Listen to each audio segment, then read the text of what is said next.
দেখছেন রূপান্তর টেলিভিশন। আসসালামু আলাইকুম। রূপান্তর টেলিভিশনের পক্ষ থেকে জানাচ্ছি সবাইকে শুভেচ্ছা। আমরা চলে আসছি ঢাকা মহানগর দক্ষিণের সবচেয়ে ব্যস্ততম জায়গা, যেটা বলা হয় যাত্রাবাড়ি থানা।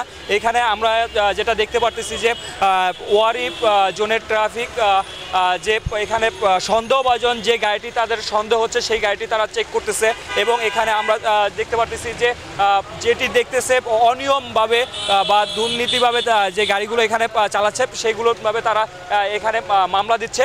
আমরা এই প্রসঙ্গে যদি একটু এখানে যিনি আছে দায়িত্ব করতেছেন মুনির ভাই, উনি আমাদের যেটা বলে যে উনি ডিসি মহোদয়ের আদেশ অনুযায়ী এখানে তারা এই কার্যক্রম তারা চালিয়ে যাচ্ছে, এবং এই কার্যক্রম প্রতিনিয়ত চলবে যতদিন ঈদের মুহূর্তে যেন কোনো ঝামেলা এবং কোনো যেন দুঃচক্রকারী কোনো ঝামেলা সৃষ্টি না করতে পারে, এই জন্য তারা সজাগ থাকবে। মোহাম্মদ রাজু তালুকদার, যাত্রাবাড়ি, ঢাকা।